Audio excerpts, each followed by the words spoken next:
Halo Sobat Kompi Polines, perkenalkan nama saya Abdul Fattah Sahila. Saya dari jurusan Administrasi Bisnis, Prodi Manajemen Bisnis Internasional.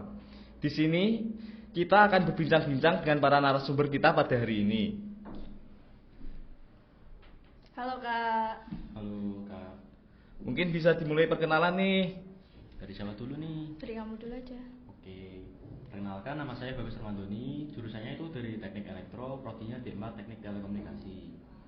Kalau nama saya Devi Purwandani Wahyuningsih dari jurusan Administrasi Bisnis, Prodi Administrasi Bisnis Terapan. Wah, salam kenal nih Kak. Sebelum memasuki pertanyaan, boleh tahu dong kakaknya ini asalnya dari mana? Kalau aku asalnya dari Margorejo Pati. Kalau aku asalnya dari Juwana. Oke, kalau kakak dulunya itu sekolah di mana sih? Kalau aku dari SMA Negeri 1 Pati.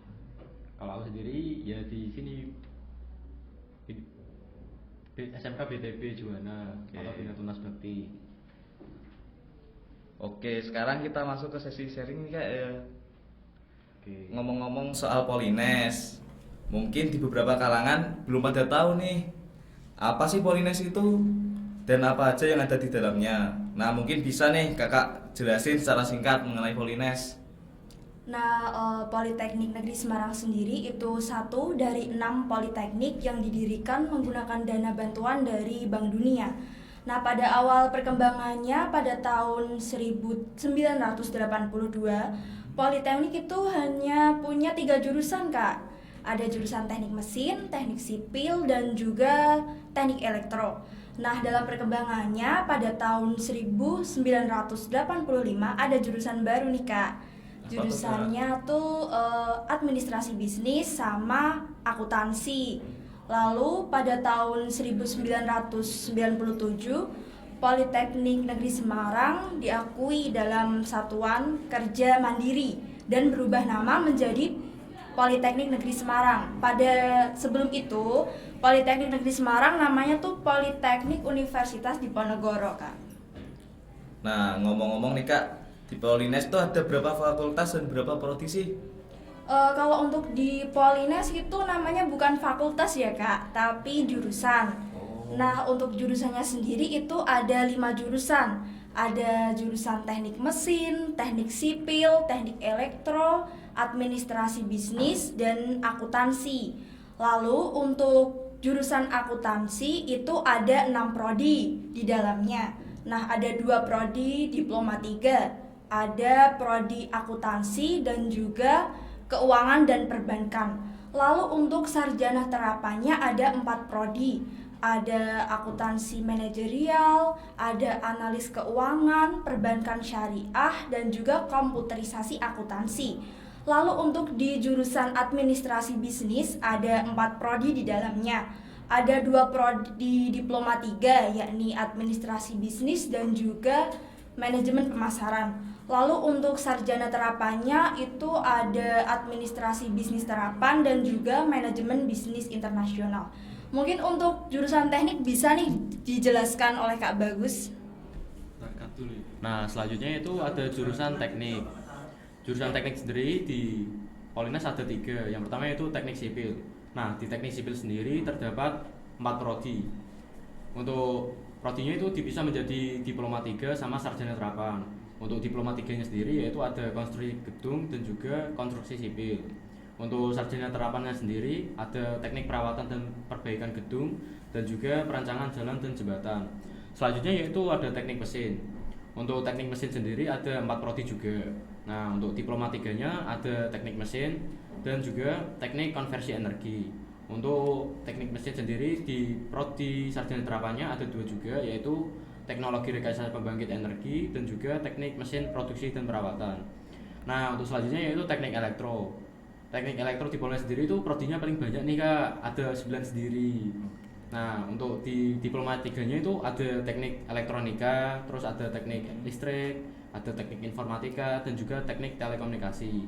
Untuk di prodi sarjana terapannya sendiri itu ada teknik rekayasa instalasi listrik, teknologi rekayasa komputer, teknologi rekayasa elektronika dan juga teknik telekomunikasi. Nah, untuk yang paling beda nih ada magister terapan atau setara dengan S2. Di Politeknik Negeri Semarang sendiri itu ada teknik telekomunikasi untuk S2 atau magister terapannya. Nah, di Polines itu ada beberapa macam UKM ya Kak, atau organisasi mahasiswa. Nah, di organisasi mahasiswa tersebut itu ada mungkin yang dari atas dulu, aku sebutin ya Kak. Iya. Nah, untuk yang paling atas sih mungkin kayak legislatifnya itu BPM, terus di bawahnya lagi tuh ada BEM atau eksekutifnya. Nah, di antara tengah-tengah itu ada kayak lembaga pers mahasiswa atau LPM Dimensi kalau di Polines. Nah, di bawah sendiri itu ada himpunan mahasiswa perjurusan, mungkin dari elektro itu ada HME, terus dari mesin itu ada HMM, terus dari kalau TN apa aja Pak? Kalau dari administrasi bisnis itu ada HMAB gitu.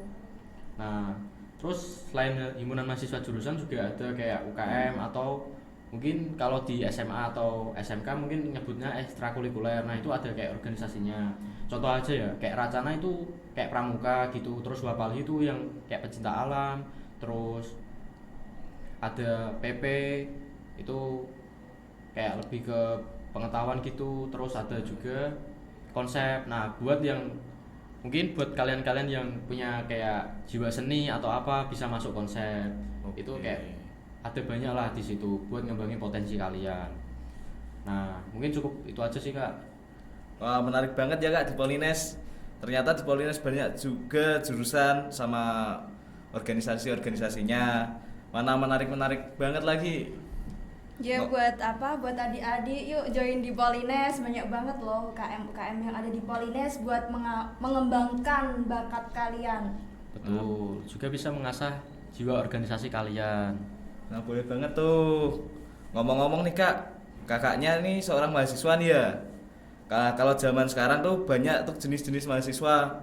Di antaranya adalah mahasiswa kupu-kupu dan mahasiswa kura-kura. Mungkin bisa dijelasin dong, apa tuh mahasiswa kupu-kupu dan apa mahasiswa kura-kura? Aku dulu ya Kak. Iya. Kalau aku mungkin lebih ke kura-kura atau kuliah rapat.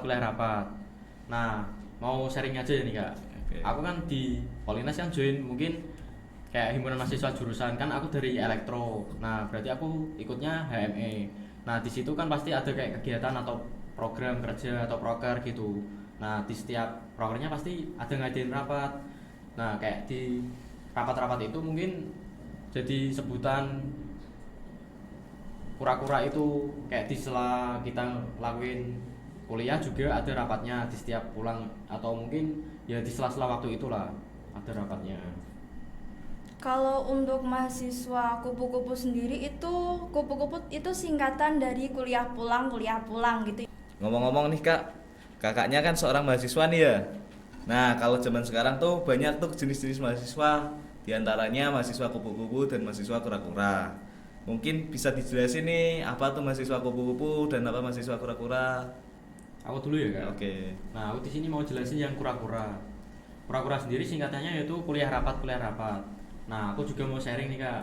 Kan mungkin beberapa mahasiswa kan ada yang join mungkin di organisasi, contoh aja kayak aku ya. Aku kan join di himpunan mahasiswaku yaitu elektro. Nah, di situ kan ada kayak proker. Nah, berarti kan ada kayak rapat-rapat di setiap proker tersebut. Jadi kayak kita di samping kuliah juga ada rapat. Nah, di sela-sela waktu itu mungkin kayak jadi sebutan dari orang-orang lah, kayak nyebutnya mungkin kura-kura.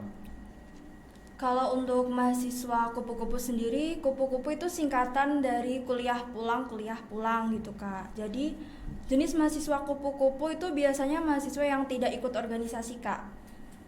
Tapi biasanya mereka juga produktif kok Kak dalam kegiatan lain.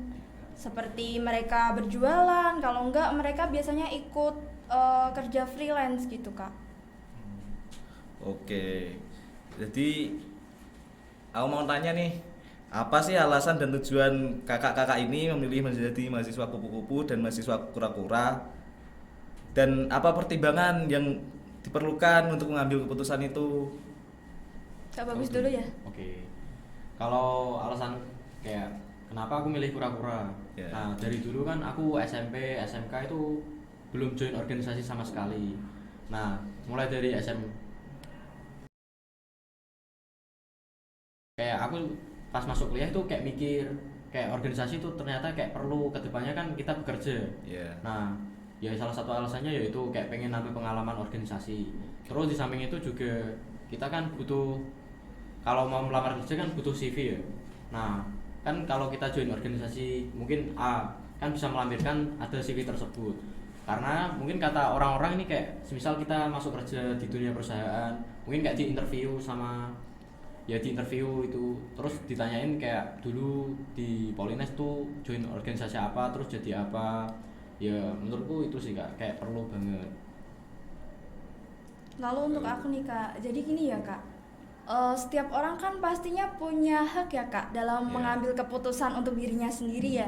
Terus pasti dalam setiap keputusan itu pasti ada poin plus dan minusnya ya Kak. Nggak mungkin nih sebuah keputusan itu cuma ada nilai positif ataupun sebuah keputusan itu cuma ada poin negatifnya, tuh pasti nggak mungkin ya Kak. Jadi aku mau sedikit cerita, boleh Kak? Boleh.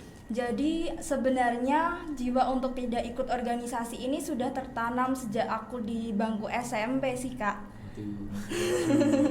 Jadinya kebawa sampai di jenjang perkuliahan ini gitu. Aku pada waktu SMP itu nggak pernah nih Kak namanya ikut organisasi. Karena apa? Karena aku kurang bisa memanajemen waktu sih Kak. Soalnya setiap aku pulang sekolah, aku kan dulu pulangnya tuh 3:30 Kak, jadi udah sore banget kan. Terus aku pulang langsung kerja Kak, kerja sampai malam, pulang tidur, paginya sekolah lagi. Jadi nggak ada waktu kan buat ikut organisasi gitu. Terus sampailah pada SMA juga gitu Kak. Namun aku udah yang dulunya SMP aku itu nyanyi, aku nari gitu Kak. Terus waktu SMA itu aku jualan Kak. Aku jualan kayak donat ulang tahun, roti ulang tahun gitu, karena pada waktu itu kan ada pandemi juga ya kan Kak. Ya itu aku berjualan. Hal itu kebawa sampai di dunia perkuliahan ini, buat bantu-bantu finansial keluarga juga kan ya Kak gitu. Jadi ya aku memutuskan untuk tidak ikut organisasi karena aku mau fokus ngembangin diri aku untuk bisa jadi seorang entrepreneur gitu sih Kak. Luar biasa banget nih. Bentar, aku mau nambahin ya Kak. Oke. Boleh ya? Nah, menurutku sendiri kalau kupu-kupu yang kayak kakaknya mungkin ya bisa dilihat dari cerita yang disampaikan kakaknya kan kayak dia produktif banget kan. Tapi nggak memungkinkan juga ada yang tipe mahasiswa kupu-kupu itu kayak setiap habis kuliah itu udah kayak malas-malasan organisasi juga, nggak ada kegiatan produktif lainnya, jadi kayak mereka ya malas-malasan aja. Nah berarti ya mungkin ada beberapa tipe di dalam kupu-kupu lagi nah. Oke. Berarti ada tipe lainnya gitu ya. Kayak dipisah jenis-jenisnya lah, ada Iya. yang produktif ada yang enggak. Oke. Kalau kekurangan dan kelebihan sebagai mahasiswa kupu-kupu atau kura-kura menurut kalian sendiri itu apa sih? Aku dulu ya. Iya, Kak dulu. Kalau kura-kura, yang pastinya ada rapat. Nah, kalau rapat kan pastinya kayak ada waktu. Jadi kayak mungkin tugas kita sebagai mahasiswa bakal kayak keteteran kalau nggak ada manajemen waktunya. Iya. Karena setiap habis kuliah kan harusnya mungkin kita belajar atau ngerjain tugas, tapi Betul. di sela-sela itu ada rapat. Tapi kalau menurutku sendiri sih kayak misal kita join organisasi mungkin bakal otomatis lah kayak alami bakal bisa ngatur waktunya. Soalnya aku juga gitu Kak, kayak bahkan lebih kalau dibandingkan temanku yang nggak ikut organisasi ya mungkin lebih produktif lagi daripada mereka. Soalnya kayak mereka mungkin bisa aja kayak gampangkan atau males-malesan, sedangkan aku setiap ada kayak tugas atau apa gitu langsung tak manajemen waktunya, kayak mungkin ngatur organisasi jam sekian terus ngerjain tugas jam sekian, jadi kayak lebih tersusun. Mungkin itu salah satu kelebihannya. Untuk kekurangan sendiri yaitu mungkin waktunya buat belajar juga dikurang. Nah kalau sampai banyak banget kegiatannya kan juga gak bagus buat diri kita, mungkin aja kayak kecapean, jadi kayak di jam mata kuliah mungkin ngantuk atau apa. Terus juga kalau sampai parah sih mungkin kayak ngaruh di akademiknya, tapi alhamdulillahnya aku sih aman sih Kak. Kalau untuk aku mahasiswa kupu-kupu, kalau untuk masalah waktu pastinya lebih longgar ya Kak, karena aku setiap pulang kuliah tuh langsung pulang, nggak ada kegiatan lain, nggak ada kegiatan rapat gitu kan Kak. Tapi kalau untuk aku, kan aku berjualan nih Kak. Jadi kalau misal pas ada orderan banyak, itu pastinya aku bisa ngerjain orderan itu sampai malam. Jadi ya nggak ada waktu juga untuk belajar. Tapi itu kan cuma di beberapa hari aja. Kan masih ada banyak hari yang banyak senggangnya gitu ya Kak. Itu bisa aku gunain untuk belajar. Tapi nggak tahu kenapa ya Kak, antara aku kupu-kupu sama temanku nih yang kura-kura dalam mengerjain tugas itu lebih cepetan dia gitu, nggak tahu kenapa ya. Ya terus untuk relasinya, aku juga punya relasi yang cukup luas sih Kak. Kalau untuk mahasiswa kura-kura kan pasti lebih banyak dikenal dosen kan ya Kak. Betul. Kalau untuk aku sendiri tuh kayak lebih ke masyarakat sih Kak. Kayak aku kan jualan terus ketemu sama pembeli gitu kan, ya itu relasiku gitu. Terus buat yang kayak mau ngembangin bakat dalam berwirausaha, di Polines juga ada UKM kewirausahaan namanya Kak. Bisa banget buat adik-adik nanti kalau misal mau daftar di Polines bisa join UKM kewirausahaan. Bisa banget tuh. Wah, luar biasa banget nih. Makasih buat Kak Devi dan Kak Bagus yang sudah meluangkan waktunya buat sharing-sharing di sini. Nah, sekian saya dari moderator. Bila ada salah, saya mohon maaf. Wassalamualaikum warahmatullahi wabarakatuh. Jangan lupa like, komen, dan subscribe ya guys. Jangan lupa ya guys.